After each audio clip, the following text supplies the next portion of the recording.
bulag sa ating Panginoong Jesus. Bulag sa mga kabutihang ginagawa ng ating Panginoon. Ang naiisip nila ay ang kanilang mga sarili. Dahil kapag si Jesus ay nagpatuloy sa kanyang mga ginagawa, anong mangyayari sa kanyang? Sasamba lahat ang mga tao. Mananampalataya kay Jesus ang lahat. At sila ang mangyayari sa kanila. Mawawalan sila ng kita. Mawawalan sila ng kita. Yun ang kinatatakot nila. At hindi lang yun. Kapag sila ay wala ng kita, hindi na kumikita ang templo. Darating ang mga Romano, wawasakin ang templo. Mawawala sila. Baka kung anong mangyari sa kanila, yun ang kanilang kinatatakutan. Hindi nila alam na ang Diyos na ang kanilang ginagawa ng masama. Naturingan pa nga silang mga naglilingkod sa Diyos. Dapat ang mga naglilingkod sa Diyos, mabubuti ang ginagawa. Pero anong ginagawa nila? Gumagawa sila ng masama. Nagbabalak silang patayin si Jesus.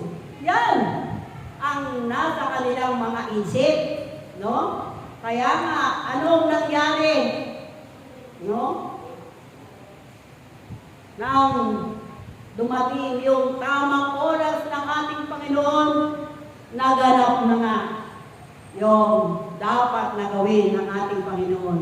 Ang tayo ay iligtas sa kaparusahan sa kasalanan. Palakpakan natin ay purihin natin ang ating Panginoon. Purihin! Ayan. Mga kapatid, sa ating buhay ngayon, marami rin palapalagan ang tao, di ba? Ano bang palagay nila sa Diyos? Merong nagpapalagay na hindi totoong may Diyos.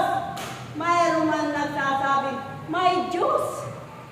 Bakit ayaw maniwala ng mga tao na may Diyos na? Sapagkat ang Diyos ay hindi nakikita. Kaya hindi sila naniniwala sa Diyos. Nahahati ang mga nananalig at nanampalataya sa ating Panginoon. Kayo ba? Naniniwala ba kayo na may Diyos? Amen. Ano ang katibayan na may Diyos na? Alam niyo ba kung anong katibayan? Na tayo nananalig, nananampalataya na may Diyos. Ano yung katibayan natin? Ang katibayan natin na may Diyos na kahit hindi natin siya nakikita, yung kanya kamangha-manghang gawa.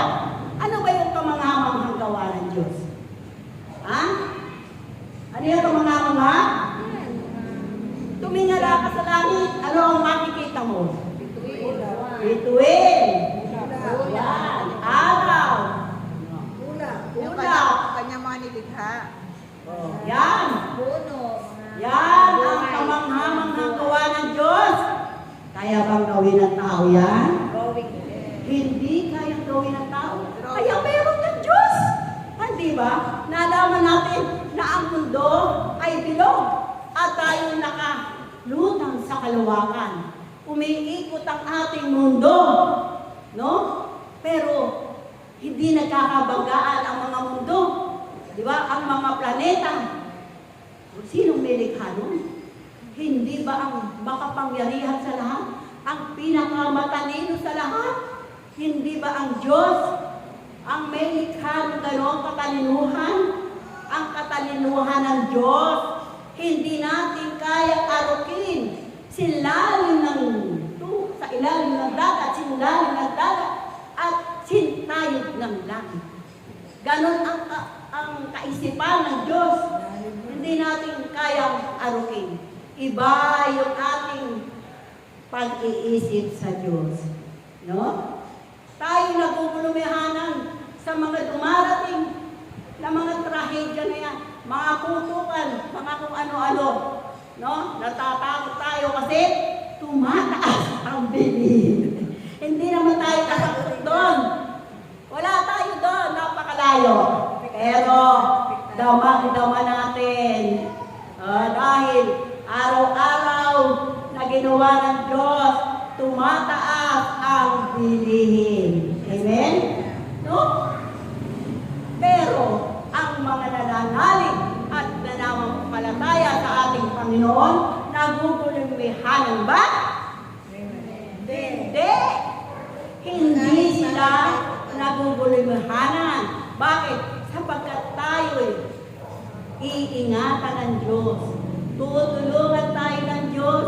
Nandiyan ang Diyos na tutulong sa atin. Tayong mga nananalig at nananampalataya sa Kanya, hindi niya tayo pababayaan.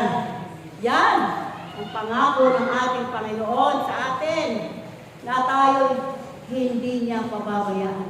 Ano man ang mangyari sa buhay na ito, sa mundong ito, ano sabi niya? Babalik ako. At sasalubungin ko kayo, kayong mga nananalig at nananampalataya sa akin. Babalik ang ating Panginoon. Kaunin niya tayo. Kakaunin niya tayo kung tayo ang mundong ito ay nawasak na dahil dyan sa mga awayan na yan ng mga malalaking bansa. No? Gumawa sila ng mga armas nasisira sa kapwa bansa.